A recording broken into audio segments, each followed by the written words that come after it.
At 3 a.m. on a humid Friday morning in Dhaka, a small dusty printer inside the Bangladesh Central Bank began to cough. It wasn't a loud noise, but it was the sound of $1 billion vanishing into thin air. The staff thought it was a mechanical glitch, a simple error in the machine. They were wrong. What they were actually witnessing was the first shot of a new kind of world war. A war where soldiers don't use bullets. They use lines of code, and where entire national economies can be erased before the sun rises. This is the story of the most audacious heist in human history. A crime so perfect, it targeted the Federal Reserve of New York itself. But stay with us, because this isn't just a story about stolen money. It's a warning. By the end of this video, you will realize that the kill switch for your own bank account has already been tested, and it worked. The hackers didn't break into a building. They hijacked SWIFT, the God protocol of global finance. SWIFT is the secret nervous system that allows 11,000 banks to talk to each other. It is supposed to be unhackable, but these ghosts found a back door, a tiny vulnerability in the way we trust digital signatures. They spent months watching, lurking in the shadows of the bank's servers, learning the heartbeat of the system. They didn't just want the money, they wanted to become the system itself. And when they finally struck, they did it on a day when the world was looking the other way. The hackers sent 35 urgent requests to the Federal Reserve of New York, demanding the transfer of nearly $1 billion to accounts in the Philippines and Sri Lanka. Imagine the audacity, using the world's most powerful bank to rob one of the world's poorest nations. For hours, the Federal Reserve's computers, the same ones that guard the US dollar, blindly followed the orders of a ghost. The money was moving.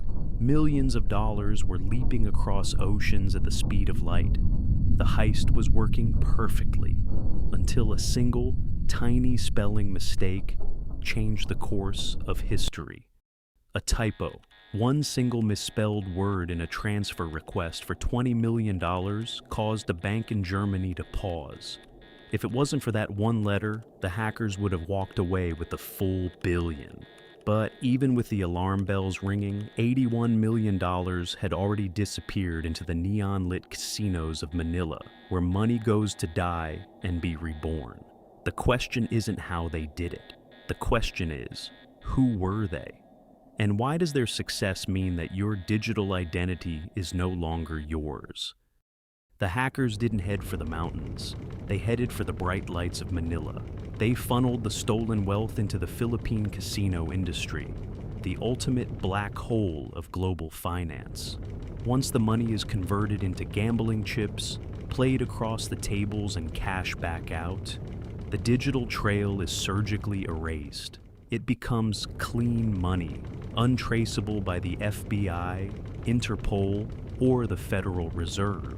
For weeks, the stolen millions were laundered in plain sight, while the world's most powerful investigators stood at the door, paralyzed by local laws and shadowy intermediaries. The ghost had successfully converted a digital breach into physical, unseizable power. As the dust settled, a terrifying truth began to emerge from the forensic data. This wasn't the work of a few teenagers in a basement.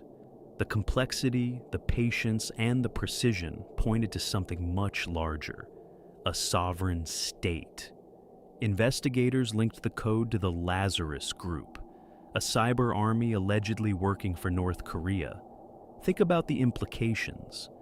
A nation-state, cut off from the global economy, decided to simply hack the world's reserve system to fund its own survival. The Bangladesh heist was a proof of concept, a demonstration that in the age of digital money, sanctions are just a minor inconvenience for a country with enough hackers. The walls of the financial fortress aren't just thin, they are transparent. This is where the story gets personal for you. The elite didn't react to the Bangladesh heist by making the current system safer. They used it as the ultimate justification for the final reset. They are telling us that the old digital money, the kind that can be stolen or misspelled, is too dangerous. Their solution? A fully centralized central bank digital currency, CBDC, where every single cent is tracked, programmed, and secured by the very entities that let the billion-dollar heist happen in the first place.